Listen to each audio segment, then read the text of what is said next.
Thank you, Gaurav ji. Thank you, Gaurav ji. Now I request Sri P.P. Chaudhary.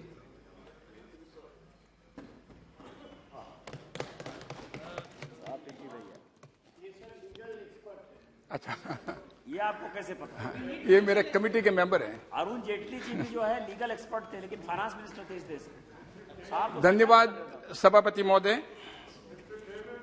सभापति महोदय, प्रधानमंत्री मोदी जी के नेतृत्व में जो हमारे माननीय वित्त मंत्री जी ने, निर्मला सीतारमण जी ने जो बजट पेश किया है, उसके पक्ष में, सपोर्ट में मैं खड़ा हुआ हूं। सभापति महोदय, मैं बताना चाहूंगा कि ये अमृत काल में, और मैं कह सकते हैं कि जो जिस हिसाब से बजट पेश हुआ और आम जनता ने, पूरे देश ने, चाहे कोई भी वर्ग हो, चाहे आदिवासी हो, चाहे शेड्यूल कास्ट हो, चाहे शेड्यूल ट्राइब्स हो, चाहे युवा हो, चाहे महिला हो, चाहे आम जन हो, सभी लोगों ने इसकी प्रशंसा की है।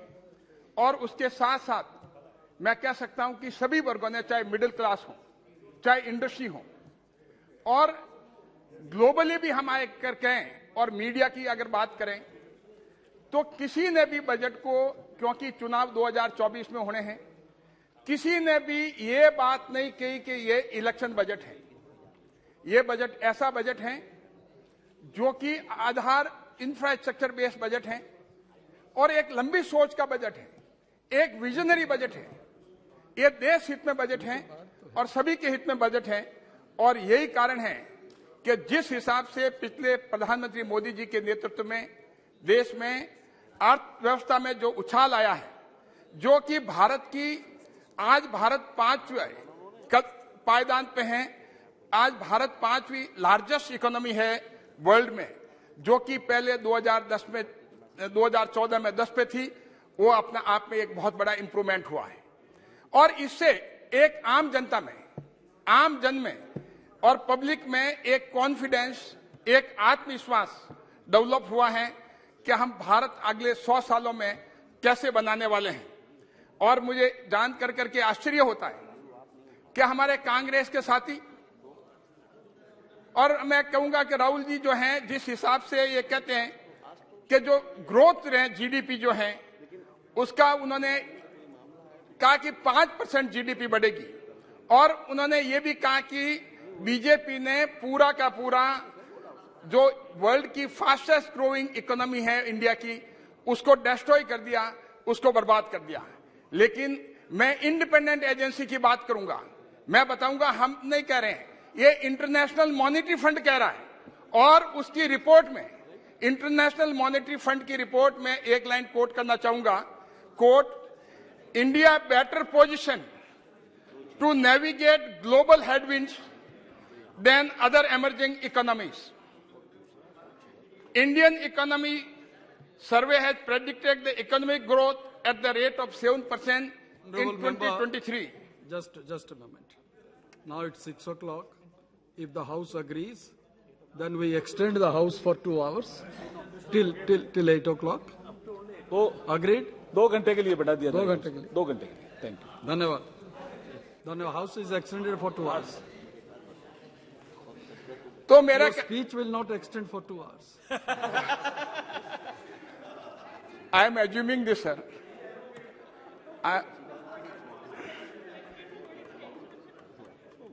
तो इंटरनेशनल मॉनेटरी फंड के प्रेडिक्शन से इंडिया जो है फास्टेस्ट ग्रोइंग मेजर इकोनॉमी है 2023 की। और मैं ये कह सकता हूं कि इंडिया जो है एक ब्राइट स्पॉट, जबकि पूरे विश्व में एक डार्क हॉराइजन बना हुआ है। पूरे सारी इकोनॉमी हम अगर देखें कंपेयर करके, तो आज इंडिया की इकोनॉमी पैंडेमिक कोविड होने के बाद में भी, और जिस हिसाब से इकोनॉमी को प्रधानमंत्री मोदी जी के नेतृत्व में पूरे देश में संभाल रखा है, वो अपना आप में बहुत बड़ी बात है। और जहां तक प्रेडिक्शन है, एज पर द इकोनॉमिस्ट, मैं ये कह सकता हूं कि जो 7% ग्रोथ हमारी जो प्रेडिक्शन है, और उसके साथ साथ जो इन्फ्लेशन है वो सिर्फ 6.9% है। तो हमारी ग्रोथ जो है वो हाई ग्रोथ है और हमारा मॉडरेट इन्फ्लेशन है। और हम अगर दूसरे इकोनॉमीज की बात करें, वर्ल्ड की सबसे बड़ी इकोनॉमी अगर यूएसए की बात करें, उसकी ग्रोथ सिर्फ 1.7% है और भारत की ग्रोथ जो है वो 7% है। आप डिफरेंस सोच सकते हैं कि इतनी मेजर इकोनॉमी को अगर हम कंपेयर करें तो इंडिया की इकोनॉमी 7% की ग्रोथ पे चल रही है और अमेरिका की 1.7, और जहां तक वहां का इन्फ्लेशन का सवाल है, इन्फ्लेशन वहां पर 8.1% है। तो हम कह सकते हैं कि इंडिया में जो है हाई ग्रोथ है, मॉडरेट इन्फ्लेशन, और अमेरिका का जो अगर हम देखें तो लो ग्रोथ और हाई इन्फ्लेशन।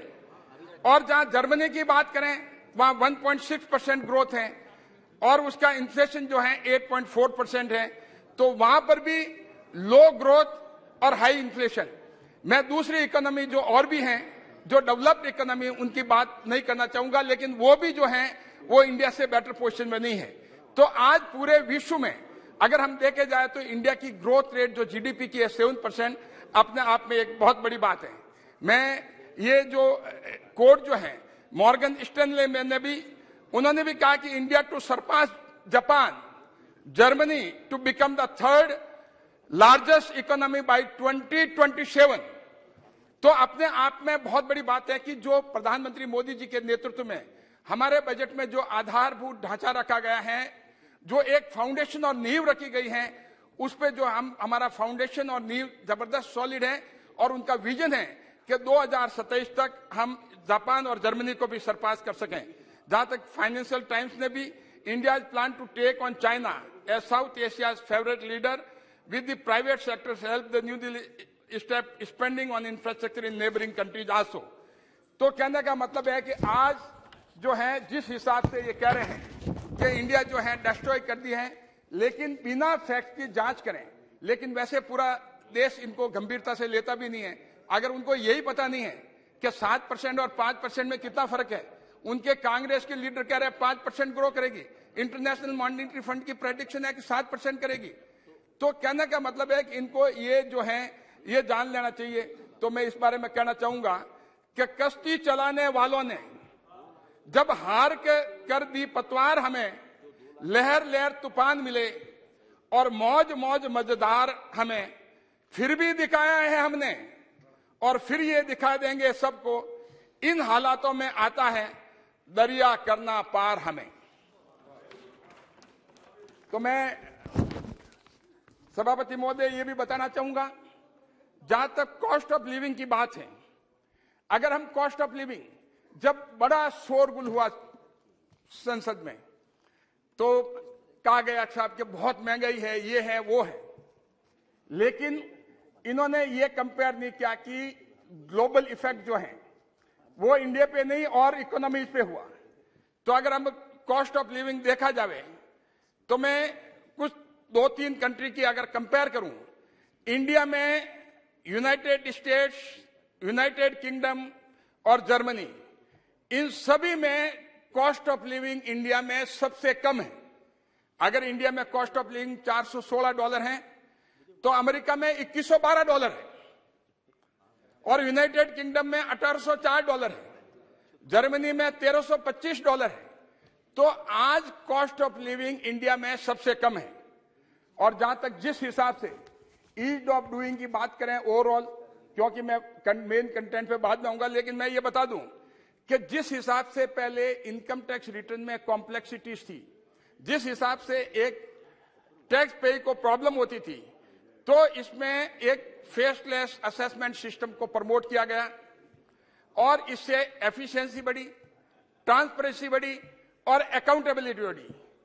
और इंक्रीज एफिशिएंसी, आईटीआर फाइलिंग भी ज्यादा हुई और सिस्टम में ट्रांसपेरेंसी और एनहांस अकाउंटेबिलिटी बढ़ने की वजह से करप्शन के केसेस जो हैं वो रिड्यूस हुए और जो हरासमेंट के मामले थे वो जो हैं ऑनेस्ट टैक्स पेयर के लिए वो कम हुए और कॉस्ट इफेक्टिव टाइम हुआ और टाइम में भी जो है वो कमी आई।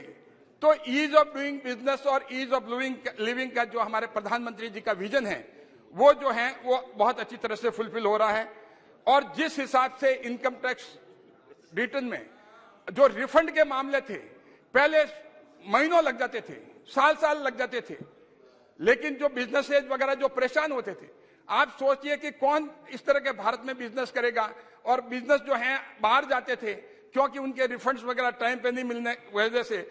अब जो है कुछ ही दिनों के अंदर जो ही आपने ITR फाइल करी, टैक्स डिपार्टमेंट जो अब तक इश्यू किया है, tax department has issued rupees 2.4 trillion tax refund between 1st April 22 to 10th of January 2023। तो आप देख सकते हैं कि कितना बड़ा टैक्स जो रिफंड मिला है। और मैं ये कह सकता हूं कि ये जो है, जो अगर प्रीवियस ईयर में हम इंप्रूवमेंट देखें तो 58.47% का इसमें पहले साल से ज्यादा इंप्रूवमेंट है। जहां पर GST रिजीम की बात करें तो एनहांस ट्रांसपेरेंसी एक टैक्सेशन सिस्टम लागू किया गया, उससे एक एंश्योर हुई जो टैक्स पेयर की डिग्निटी, ऑनेस्ट टैक्स पेयर की डिग्निटी जो है एक एंश्योर हुई। और जहां पर हम जब बात करें जनधन आधार की, जनधन आधार और मोबाइल, ये ट्रिनिटी की, स्वर्गीय राजीव गांधी जी की बात जो बार बार होती है, क्योंकि वो बड़े परेशान थे, उनकी कांग्रेस पार्टी परेशान थी कि हम अगर 1 रुपया भेजते हैं, जो लाभार्थी हैं, जो गरीब है, समाज के अंतिम छोर पे बैठा है, उसको सिर्फ उन्होंने खुद ने माना कि उसको 15 पैसा पहुंचता है और 85 पैसे जो बीच में लीकेज हो जाते हैं, फर्जी बेनिफिशियरी होते हैं, वो कौन होते थे। लेकिन कभी उन्होंने ये प्रयास नहीं किया, कभी एफर्ट्स नहीं किया कि इसको खत्म किया जाए। लेकिन मैं धन्यवाद देता हूं, पूरा देश धन्यवाद देता है, पूरे देश के गरीब धन्यवाद देते हैं, पूरे देश के लाभार्थी मोदी जी को धन्यवाद देते हैं कि उन्होंने ये जो जिस हिसाब से पहले जनधन अकाउंट खुलाने तो उस समय मजाक उड़ाया जा रहा था, तो आज जो जनधन अकाउंट है देश में, और जिस हिसाब से जनधन अकाउंट आधार, आज टोटल जनधन अकाउंट जो देश में है 48 करोड़ से भी ज्यादा है इस स्कीम के तहत में, और आधार होल्डर जो देश में है करीब 135 करोड़, 136 करोड़ के आसपास। ये अपने आप में बहुत बड़ी बात है।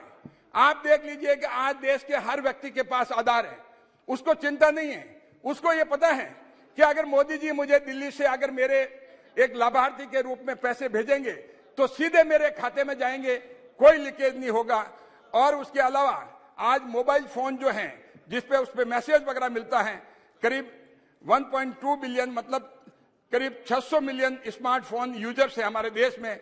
तो आज हम कह सकते हैं इन ट्रिनिटी की वजह से डायरेक्ट बेनिफिट ट्रांसफर जो है बहुत बड़ा लीकेज, जो फर्जी बेनिफिशियरी थे और जो फेक बेनिफिशियरी थे, लीकेज था, वो लीकेज रुका और सीधा का सीधा उसको पहुंचा। हम पहले पूछते थे कि भाई आपके पास में सरकार का जो पैसा आता है, कहते साहब जितना आता है 1000 रुपया आना तो 500 रुपये बीच में खा जाते थे और कई फर्जी बेनिफिशियरी बन जाते थे। लेकिन आज ये समस्या जो है हमारे यहाँ नहीं है, और इसका धन्यवाद जो जाता प्रधानमंत्री मोदी जी को जाता है। गरीब देश का आज समाज के अंतिम छोर पे जो व्यक्ति बैठा है वो खुश हैं कि उसके खाते में जो है सीधा पैसा पहुंचता है। और इस स्टेबल और ट्रांसपेरेंट रिजीम की वजह से करीब आप देखिए करीब 27 लाख करोड़ रुपया जो है वो बेनिफिशियरियों को पहुंचा है। माननीय सभापति महोदय, मैं बताना चाहूंगा 27 लाख करोड़ सिर्फ डायरेक्ट बेनिफिट ट्रांसफर से पहुंचा है, और अगर ये लीकेज होता तो आप अनुमान लगाइए मोटे मोटे तौर पे 10 लाख करोड़ से ज्यादा ये लीकेज होता और फर्जी लोगों के पास जाता और या भ्रष्टाचार की भेंट चढ़ जाता। उस बेनिफिशियरी के पास, उस गरीब के पास पैसा नहीं पहुंचता। आज 27 लाख करोड़ उनके खातों में सीधा पहुंचा है। और जब ये आधार जब आया तो कांग्रेस के नेता बार बार कहने लगे कि तो आधार जो है ये तो बीजेपी का जो सर्विलेंस टूल है, ये गरीबों के साथ मजाक है। क्या वो कांग्रेस नहीं चाहती है कि डायरेक्ट बेनिफिट ट्रांसफर से गरीबों के खातों में सीधा पैसा पहुंचे? जब उन्होंने कहा कि ये सिर्फ आधार जो है सर्विलेंस के लिए है, तो आप चाहते हैं कि आधार गरीबों को जारी नहीं हो, लेकिन इसकी वजह से जो बहुत बड़ा बेनिफिट हुआ है। और मैं ये भी कहूंगा जिस हिसाब से प्रधानमंत्री मोदी जी का विजन मेक इन इंडिया और आत्मनिर्भर भारत की वजह से हमारी मैन्युफैक्चरिंग कैपेसिटी इंक्रीज हुई है, एनहांस हुई है, एम्प्लॉयमेंट का अनाउंसमेंट हुआ है, और हमारी उसी वजह से कॉन्सिक्वेंशियल इफेक्ट की वजह से हमारी जीडीपी भी बढ़ी है। और जिस हिसाब से आज सेल्फ रिलायंट इंडिया अमृत काल में जो है enhance production of computer chip, semiconductor chips, और ये अपने आप में बहुत बड़ी बात है कि सेमीकंडक्टर चिप इंडिया में बनना और जिस हिसाब से उसके प्रोडक्शन इंक्रीज होना और एयरक्राफ्ट इंक्रीज होना और इनका एक्सपोर्ट होना, ये अपने आप में बड़ी बात है। और मैं ये भी बताना चाहूंगा कि एक टाइम था जिस समय हम कहते थे कि 4 लाख करोड़ का लगभग इलेक्ट्रॉनिक्स डिवाइसेस, चाहे मेडिकल डिवाइसेज हो चाहे कोई तरह की डिवाइसेज हो, वो हमें इंपोर्ट करनी थी और उसके इंपोर्ट से हमारा कितना जो है फॉरेन करेंसी जो है वो खराब होता था, वो जाता था उसमें। लेकिन आज जो मोदी जी का विजन, प्रधानमंत्री जी का विजन कि ये चीजें जो हमारे यहाँ इंडिया में मैन्युफैक्चर होनी चाहिए, इलेक्ट्रॉनिक्स डिवाइसेज चाहे मेडिकल डिवाइसेज हों चाहे मोबाइल से संबंधित हों, ये अगर यहाँ मैन्युफैक्चर होने से तो कम से कम हमारा जो है यहाँ पर एम्प्लॉयमेंट मिलेगा और देश की जीडीपी बढ़ेगी और आगे बढ़ेगा। तो आज हम देख सकते हैं, जहां तक एयरक्राफ्ट की बात मैं करूं तो वहां पर इंक्रीज हुआ हमारा एक्सपोर्ट, हमारा improved structure for air transport हुआ, इंक्रीज प्राइवेट पार्टिसिपेशन हुआ और इंप्रूव्ड कनेक्टिविटी हुई। ये आज देखने को मिलता है। और जहां तक मोबाइल फोन की हम बात करें कि इंपोर्ट, आज पहले हम हमेशा इंपोर्ट करते थे मोबाइल फोन, आज मोबाइल फोन जो है इंपोर्ट हमारा बहुत डिक्रीज हो गया है और मोबाइल फोन का एक्सपोर्ट जो है वो इंक्रीज हुआ। आज हम मेजर एक्सपोर्टर हैं मोबाइल फोन के और एक्सपोर्ट हमारा करीब $5.8 बिलियन का हुआ है 2022 में। ये अपने आप में एक रिकॉर्ड है। और एस्टिमेटेड जो हम कह रहे हैं कि 2023 में जिस हिसाब से स्पीड बढ़ेगी वो एस्टिमेटेड $9 बिलियन का जो है एक्सपोर्ट होगा। और जहां तक टॉयज वगैरह की बात करें, चाइना से खिलौने तक चाइना से आते थे, लेकिन मोदी जी की दूरदृष्टि के ये चीजें जो हम अगर यहाँ मैन्युफैक्चर नहीं करेंगे तो हमें कितना लॉस होगा, हमारी फॉरेन करेंसी जो है कितनी जो बेकार जाएगी। तो आज इंपोर्ट जो है करीब 60% इंपोर्ट टॉयज में डिक्रीज हुआ है और एक्सपोर्ट जो है करीब 70% इंक्रीज हुआ है। तो आज जो है उसमें बहुत बड़ा रेवेन्यू का फायदा हुआ है और इसका सीधा फायदा किसको गया? हमारे एमएसएमईज को गया। आज देश में सबसे ज्यादा परसेंटेज में हम इंडस्ट्री को देखें तो हमारे एमएसएमईज हैं और एमएसएमईज में छोटे छोटे लोग गांवों के जो हैं वो इन्वॉल्व हैं। तो मोदी जी का विजन है कि हमारी एमएसएमईज जो हैं और आगे कैसे बढ़े, उनका प्रोडक्शन और कैसे बढ़े, उनको लोगों को रोजगार कैसे मिले। जहां तक डिफेंस एक्सपोर्ट्स की बात है, ये इंडस्ट्री अपने आप में बहुत मजबूत हुई है और एक्सपोर्ट जो है लगभग 6 टाइम्स बढ़ना अपने आप में बहुत बड़ी बात है। और जो कि हमारा डिफेंस एक्सपोर्ट जो है करीब लगभग 14,000 करोड़ जो है वो 2022 में क्रॉस कर चुका है। और हमने एनहांस प्राइवेट पार्टिसिपेशन और इंक्रीज एफडीआई की वजह से और भी जो आगे हमारा फ्यूचर जो है इसमें बहुत जबरदस्त है। और indigenous aircraft carrier INS Vikrant की बात कर रहे थे, ये उनको कम से कम ये चीज देखनी थी कि जो देश में अच्छी हो रही है उसकी प्रशंसा करें। लेकिन कांग्रेस और विपक्ष का काम एक ही है और पूरा देश प्रशंसा करता, पूरा देश खुश है, लेकिन इनको तकलीफ है। ये जो है जो आप कंस्ट्रक्टिव बात बताएं, आप destructive attitude 24 hours destructive attitude रखते हैं और हर बात के लिए डिस्ट्रक्टिव एटीट्यूड रखते हैं। जो फिगर हैं उसको भी स्वीकार करने की कोशिश नहीं करते हैं।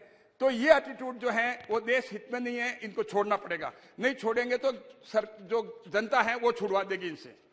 और जहां तक खादी और विलेज इंडस्ट्री की बात है, कभी हम सोच सकते थे कि खादी और विलेज इंडस्ट्री जो है उसका जो इतना बड़ा काम जो है उसमें गवर्नमेंट के एफर्ट्स की वजह से करीब 1 लाख करोड़ का टर्नओवर और खादी की सेल जो है वो 4 टाइम इंक्रीज हुई है गवर्नमेंट के एफर्ट्स की वजह से।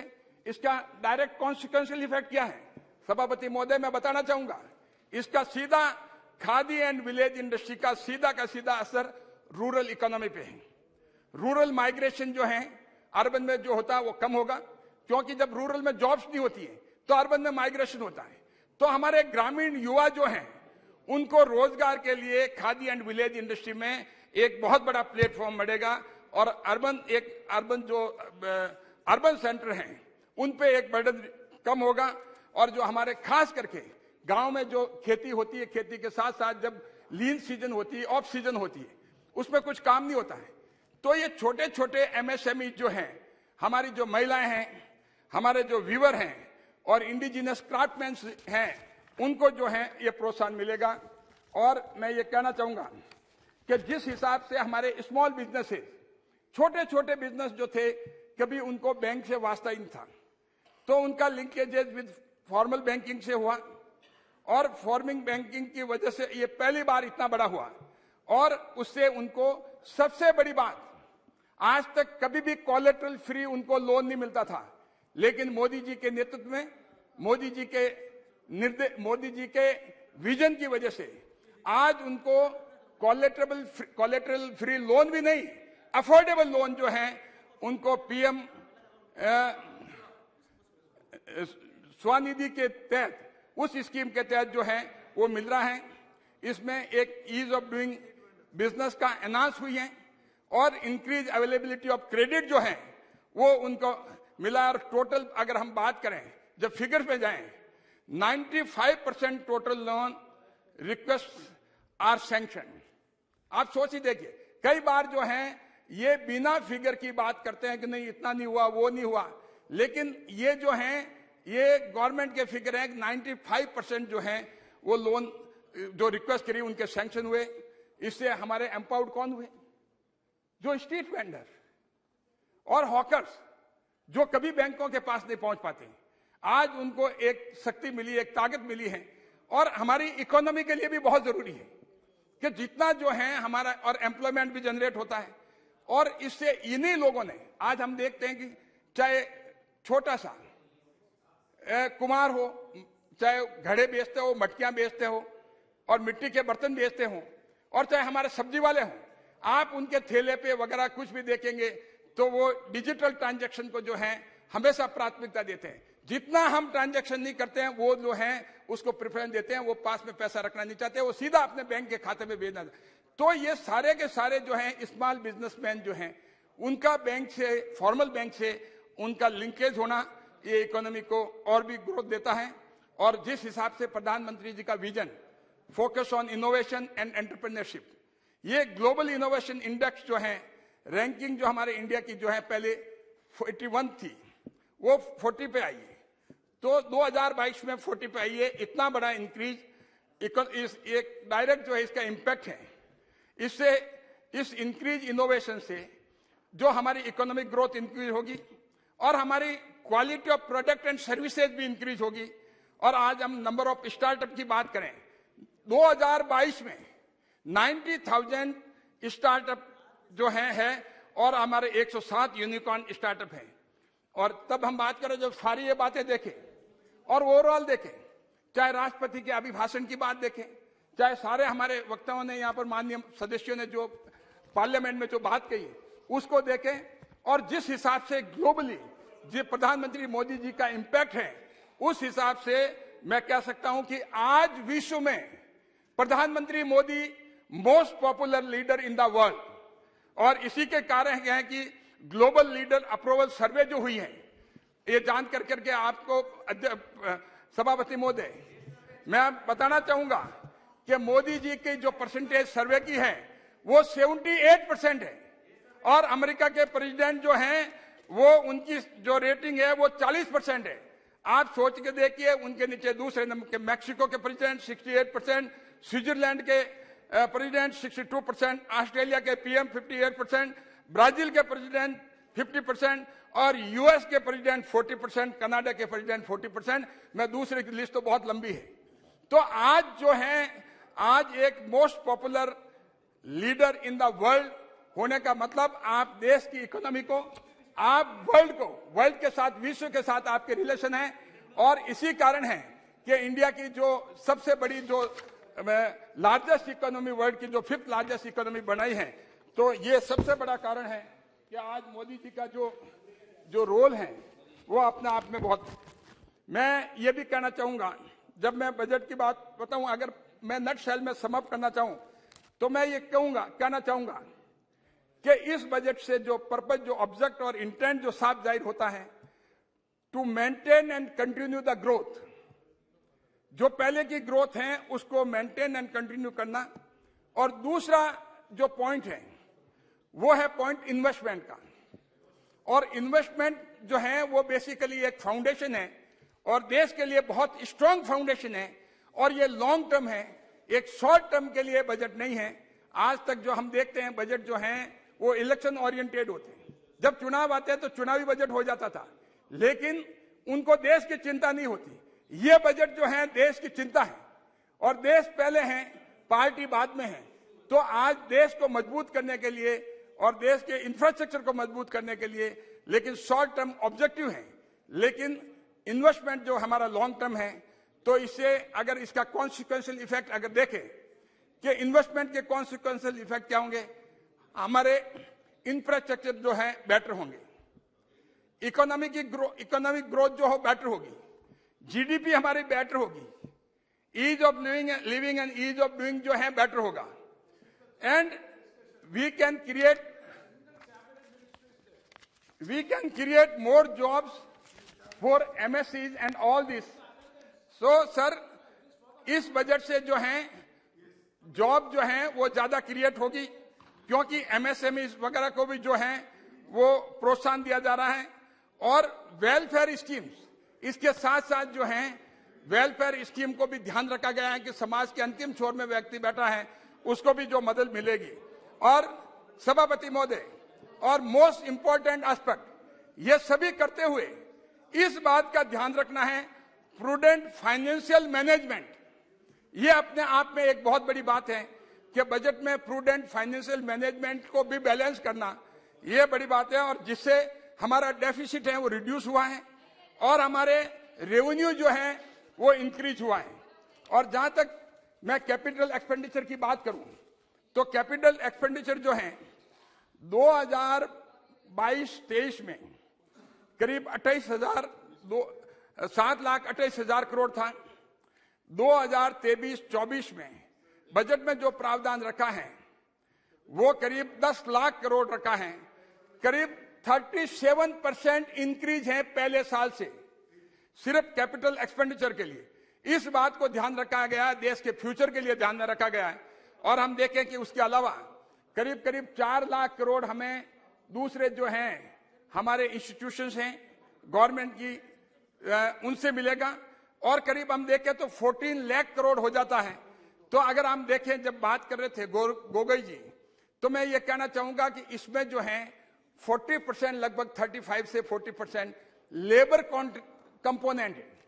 तो चाहे आप नरेगा का देखें तो कुल मिला के हमें एम्प्लॉयमेंट देना है, तो चाहे रूरल एम्प्लॉयमेंट हो चाहे अर्बन एम्प्लॉयमेंट हो, तो उस कंपोनेंट में आप देखें तो करीब इस बजट में से पूरा देखें हम 10 लाख करोड़ का ही अगर कैपिटल एक्सपेंडिचर का देखें प्रावधान जो किया गया है उसमें 4 लाख करोड़ लगभग लेबर कंपोनेंट में जाता है। तो इसीलिए देश में जो जिस हिसाब से इंफ्रास्ट्रक्चर के लिए बजट रखा गया है उसमें जो हमारे जो हैं उसमें आप देख सकते हैं कि इससे जो एम्प्लॉयमेंट जनरेट होगा। और मैं ये कह सकता हूं कि ये सेंट्रल गवर्नमेंट ओन अपना खुद का इन्वेस्टमेंट बढ़ा रही है, किसमें, खास करके जो इंफ्रास्ट्रक्चर सेक्टर्स हैं, रेलवेज, रोड्स, चाहे प्रधानमंत्री ग्राम सड़क योजना हो चाहे नेशनल हाईवे हो, और एनर्जी, रिन्यूएबल, जल जीवन मिशन। और इसके साथ साथ स्टेट गवर्नमेंट के लिए भी 1,30,000 करोड़ का प्रावधान रखा है इंटरेस्ट फ्री लोन 50 साल तक के लिए। अब ये तो स्टेट गवर्नमेंट की चॉइस है कि वो कहां खर्चा करें, किस इंफ्रास्ट्रक्चर में खर्चा करें, लेकिन आज ये प्रावधान रखा गया है, ये अपने आप में बहुत बड़ी बात है। तो जहां तक कैपिटल एक्सपेंडिचर के हम बेनिफिट देखें कि भी कैपिटल एक्सपेंडिचर रखा तो उसके बेनिफिट, डायरेक्ट बेनिफिट क्या है, एक मल्टीप्लायर इफेक्ट होता है। अगर कैपिटल एक्सपेंडिचर अगर नहीं हो तो मल्टीप्लायर इफेक्ट नहीं होगा। मल्टीप्लायर इफेक्ट क्या होगा, जैसे मैं एक आपको एग्जाम्पल दे रहा हूं, अगर 100 रुपए कैपिटल एक्सपेंडिचर के लिए रखा है तो उसकी जो सेम ईयर में 100 रुपए की वैल्यू जो है वो 245 रुपीज इकोनॉमी में ऐड होते हैं, उसकी वैल्यू। ये कैपिटल एक्सपेंडिचर, ये विजन है प्रधानमंत्री मोदी जी का कि उसमें हमें इंफ्रास्ट्रक्चर में, कैपिटल एक्सपेंडिचर में परमानेंट जो हमारे इस तरह के इंफ्रास्ट्रक्चर हैं, जब आज तक ध्यान नहीं दिया गया, उसको ध्यान कैसे दें। तो आगे आने वाले वर्षों में भी ये करीब, सिर्फ मैं तो पहले साल का बताया 245 रुपए, लेकिन यही 10 लाख करोड़ रुपए का जो आने वाले वर्षों में इसका मल्टीप्लायर इफेक्ट जो है वो करीब आप देखेंगे 450 रुपया का इकोनॉमी में वैल्यू एडिशन होगा। तो इस वैल्यू एडिशन को भी ध्यान रखा है। यही कारण है कि कैपिटल एक्सपेंडिचर का बजट में प्रावधान जो है ज्यादा रखा है। जब हम प्राइवेट इन्वेस्टमेंट, क्राउड इन, जो टेक्निकल वर्ड हम कह सकते हैं, तो प्राइवेट सेक्टर को भी इससे एनकरेजमेंट मिलेगा, क्योंकि उनको पता है कि जब गवर्नमेंट का कैपिटल एक्सपेंडिचर है तो प्राइवेट सेक्टर भी उसमें और सम्मिलित होंगे। और जहां तक मैं वेलफेयर स्कीम की बात करूं, आप देखिए सर के सभापति महोदय, वेलफेयर स्कीम में जो जल जीवन मिशन की बात है, तो आज देखिए देश, इतना बड़ा देश, 135 करोड़ की जनसंख्या से ऊपर, और उसमें जल जीवन मिशन के लिए ये स्टेट गवर्नमेंट का काम होता है जब वाटर प्रोवाइड करने का, लेकिन जल जीवन मिशन में करीब 70,000 करोड़ रुपए जो है उसका प्रावधान किया गया है, और ये बुनियादी जरूरत की थी।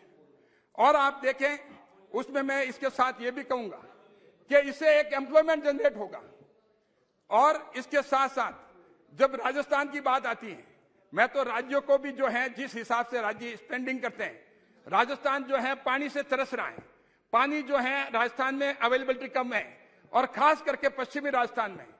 जब पश्चिमी राजस्थान में और राजस्थान में पानी की कमी है, और प्रधानमंत्री मोदी जी ने जल जीवन मिशन के तहत में राजस्थान की कांग्रेस सरकार को 27,000 करोड़ रुपए दिए, लेकिन सरकार की हालत यह है, कांग्रेस सरकार की हालत यह है कि उसमें से सिर्फ वो 2700 करोड़ ही खर्च कर पाए। तो इसीलिए ये जो है, ये काम है राजस्थान की कांग्रेस सरकार का, उनको स्पेंड करने का, और राजस्थान की गरीब जनता को जो गांव में, जो ढाणियों में रहती है, उनको पानी पहुंचाने का, लेकिन वो नहीं कर पा रही है। और जहां तक प्रधानमंत्री आवास योजना का मामला है, उसमें वेलफेयर स्कीम के तहत में करीब 79,590 करोड़ जो है प्रावधान रखा गया है, जो कि 66% की वृद्धि है। मैं सभापति महोदय, मैं मेरे ग्रामीण क्षेत्र की बात करना चाहूंगा कि ग्रामीण क्षेत्र में, सर मेरा टाइम है, it will take another, I will take 30 minutes. ग्रामीण क्षेत्र की बात है तो मैं ये, मैं already you have consumed 32 minutes. Yes. तो ग्रामीण क्षेत्र की बात है जहां पर 66% की वृद्धि हुई है, और 66% की वृद्धि के साथ ये प्रधानमंत्री आवास योजना में। और देखिए प्रधानमंत्री जी का विजन, जो गरीब हैं, जो गांव में घर नहीं है, जो रोड पे रहते हैं, सड़कों पे रहते हैं, और खेतों में खुले में रहते हैं, उन लोगों के लिए प्रधानमंत्री आवास योजना के तहत ये 66% की वृद्धि करी है कि उन लोगों को घर मिल सके। और जहां रूरल में जो है करीब 54,487 करोड़ का प्रावधान किया है कि 172% जो है वो ज्यादा है। इससे एक गांव में जब मकान बनेंगे, एम्प्लॉयमेंट जनरेट होगा, डायरेक्ट एम्प्लॉयमेंट, इनडायरेक्ट एम्प्लॉयमेंट। और जहां तक महानरेगा की बात है, Chaudhary, I'm sorry, sir. I'm taking the time of my other my party. You already, please allow me. No, you already taken 32 minutes. Yes, sir. 60 minutes, sir. No. Sir. So the prudent, Now you can prudent financial management का जो है, आज fiscal deficit जो है हमारी 5.9% है, पहले 6.4% थी, और revenue deficit जो है वो सिर्फ 2.9% है of the GDP।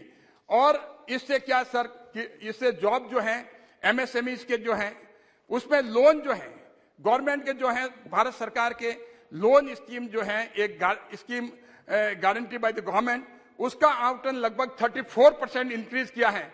और MSME का जो एक टैक्स बेनिफिट दिया गया है, और टैक्स इंसेंटिव जो है कोऑपरेटिव्स को भी दिया है। उनके टैक्स जो है कोऑपरेटिव्स के 22% से कम कर करके 15% किया है कोऑपरेटिव्स को एनकरेज करने के लिए।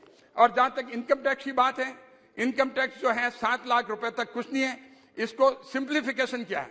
और उसका पर्पज है कि कंजम्पशन के बेस पे, जिससे कि कंजम्पशन हो, डिमांड बढ़े, प्रोडक्शन हो, और मोर एम्प्लॉयमेंट जनरेट हो, और मोर इकोनॉमिक ग्रोथ जो है वो बढ़े। जहां तक फार्मर की बात करते हैं, क्योंकि मैं खुद, आपको तो ये जानकर के आश्चर्य होगा, मैंने खुद ने बैलों से खेती की हुई है और खेत का काम सारा किया है। मैं किसान की तकलीफ जानता हूं, लेकिन जो मोदी जी का विजन पहली बार हम देखा कि जो एक अभी स्टोरेज फैसिलिटी, जो सबसे ज्यादा तकलीफ थी किसान को, क्योंकि उसके पास स्टोरेज फैसिलिटी नहीं थी और नहीं होने की वजह से वो बाजार में उसी समय अपना जो अनाज बेच देता था, उसमें सबसे बड़ी तकलीफ थी, जिसमें हम भी शामिल थे। तो उसमें हमारे पास में इतनी कैपेसिटी नहीं होती, लेकिन स्टोरेज फैसिलिटी को एनकरेज किया गया है, चाहे ग्राम पंचायत लेवल पे हो और चाहे कोऑपरेटिव के लेवल पे हो। और मैं उनका विजन की दाद देता हूं कि मिलेट का जो हमारे राजस्थान में बाजरा होता है, उस बाजरे को खरीदारी नहीं मिलती है, वो हम पशुओं को जो है उनको उसको फोडर्स के रूप में देते हैं। लेकिन इसको मिलेट्स को एक इंटरनेशनल लेवल तक पहुंचाना और एक अपने आप में एक इसको एनकरेज करना, ये अपने आप में एक प्रधानमंत्री मोदी जी का बहुत विजनरी है, ये किसानों के लिए बहुत फायदे का है। और जहां तक खेती, बस आई एम कंप्लीटिंग सर, जहां तक टेक्नोलॉजी की बात है, उसमें मैक्सिमम आज तकनीकी जितनी ज्यादा फार्मर्स के लिए यूज होगी, उसकी कॉस्ट ऑफ प्रोडक्शन जो है वो रिड्यूस होगी। और उसके साथ साथ फार्मर को जो है उसको प्रमोट करने के लिए उसकी अलाइड एक्टिविटीज है। कई बार हम देखते हैं सिर्फ खेती से ही नहीं, उसके साथ साथ फार्मर को पशुपालन, डेयरी, मत्स्य पालन, बागवानी या हॉर्टिकल्चर, ये भी अगर साथ करें तो उसकी जो आमदनी है उसमें एनहांस होगा। ये प्रधानमंत्री मोदी जी ने अपने ये जो बजट पेश हुआ उसमें प्रावधान रखा है। और जिस हिसाब से पीएम किसान के लिए सभी पात्र हैं, आज पूरे देश में हमारे किसानों के बीच में जाते हैं कि ये मोदी जी के होने की वजह से कम हम खेती के लिए 6,000 रुपये हमें भेजते हैं साल के, उससे हम खाद ले सकें, क्योंकि कई फेक उसमें लोग थे, वो लोग कम हुए। और जहां तक फसल बीमा की बात करें, फसल बीमा ये स्टेट का काम होता है, स्टेट गवर्नमेंट का, कि वो एंट्री सही करे। एंट्री सही नहीं करने से किसानों को, जैसे खास करके राजस्थान में हम बार बार कहते हैं कांग्रेस सरकार को, आप एंट्री जो है सही करिए जी, किसानों को फसल बीमा योजना का फायदा मिल सके, लेकिन इस बारे में वो ध्यान नहीं देते हैं। और जहां तक एफपीओ का जो है, उसका भी जो अपना आप में आने वाले टाइम में एक बहुत बड़ा होगा। और आदिवासियों के लिए एक जो पीएम पीवीटीजी जो मिशन, जो एक उनका घर बने, रोजगार मिले, उनका नेटवर्क वहां मजबूत होवे। और यही नहीं, एकलव्य मॉडल आवासीय विद्यालय जो है, उसमें विद्यालय में करीब 38,800 शिक्षक और स्टाफ जो है कमी थी, उनको नियुक्त करना अपने आप में बहुत बड़ी बात है। और जो महिला के सेविंग के लिए एम्पावरमेंट ऑफ द वुमेन की बात तो सुनिए सर, महिलाएं नहीं तो नाराज होगी अगर आप नहीं सुनोगे तो। आप देखिए महिला समान बचत पत्र 7.5% इंटरेस्ट रेट से, और स्वयं सहायता समूह, जहां में मेरे लोकसभा क्षेत्र है, वहां पर जो है आदिवासी महिलाएं जो सीताफलें रोड पे बैठ करके 1 रुपए में बेचती थी, आज स्वयं सहायता समूह को ये देखना, उनके जो लाखों स्वयं सहायता समूह हैं उनका ध्यान देना, ये प्रधानमंत्री मोदी जी की जो योजना का ये बहुत बड़ा पार्ट है। और मैं बस हो गया सर, हो गया, हो गया सर, बस 2 मिनट्स। नेशनल डिजिटल लाइब्रेरी जो है, अभी बात की गोविंद जी ने कि एजुकेशन में, आप देखिए कि जो एजुकेशन जो दूर दराज के बच्चे हैं, आज जब हमारा इंफ्रास्ट्रक्चर जो है डिजिटल इंफ्रास्ट्रक्चर बहुत स्ट्रांग हो रहा है, तो उसमें उसका फायदा उठाना चाहिए।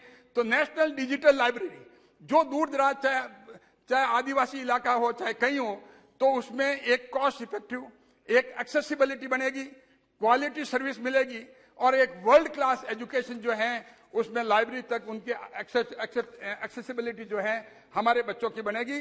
और 150 मेडिकल कॉलेज है, लेकिन उसके साथ नर्सिंग कॉलेज नहीं है। 150 न्यू नर्सिंग कॉलेजेस के जो प्रावधान रखा है, वो अपने आप में बहुत बड़ी बात है। तो जनरल एलोकेशन जहां तक है, मैं राजस्थान की बात करूं, राजस्थान को जो है बजट में करीब पहले 20,360 करोड़ मिले थे, अब की बार 61,552 करोड़ राजस्थान को मिले हैं। और मैं धन्यवाद देता हूं रेल मंत्री जी को और हमारे फाइनेंस मिनिस्ट्री जी को, जो दोनों मिलकर के, जो पहले औसत खर्च राजस्थान के लिए रेलवे के लिए 2009 से 14 तक 682 करोड़ था, वो अब इस बजट में 9,532 करोड़ कर दिया गया है। और राजस्थान की अगर डेट की बात करें, अगर फिस्कल मैनेजमेंट, फाइनेंशियल मैनेजमेंट की बात करें, तो मैं कह सकता हूं कि सारे देश के स्टेट जो हैं उनका फाइनेंशियल मैनेजमेंट 29% ऑफ जीएसडीपी है, लेकिन राजस्थान का जो जीएसडीपी है वो 40% है। बस कंक्लूड हो गया सर। और मैं अब ये कहना चाहूंगा सर, जिस हिसाब से जो चैलेंजेस थे, उन चैलेंजेस को चाहे कोविड के टाइम थे, प्रधानमंत्री गरीब कल्याण अन्न योजना जो 28 महीने तक 80 करोड़ की, चाहे वैक्सीनेशन 200 करोड़ का और 200 करोड़ वैक्सीनेशन, और चाहे हेल्थ का जो लॉन्ग टर्म इंफ्रास्ट्रक्चर की मजबूती देने के लिए Ayushman Bharat, health infrastructure mission, infrastructure rail, road, energy और कम्युनिकेशन में जिस हिसाब से ये बजट जो का प्रावधान रखा गया है अपने आप में बहुत अनुकरणीय है। और मैं हमारे प्रधानमंत्री जी मोदी जी के नेतृत्व में जो हमारे माननीय वित्त मंत्री निर्मला सीतारमण जी ने जो बजट पेश किया है उसको मैं सपोर्ट करता हूं। और आखिर में मैं ये कहकर के मेरी वाणी को विराम देता हूं, कुछ तो फूल खिलाए हमने और कुछ फूल खिलाने हैं, मुश्किल है ये बाग में, अब तक कांटे कई पुराने हैं। धन्यवाद। Yes. Thank you. Honorable Member Shri T.R. Balu.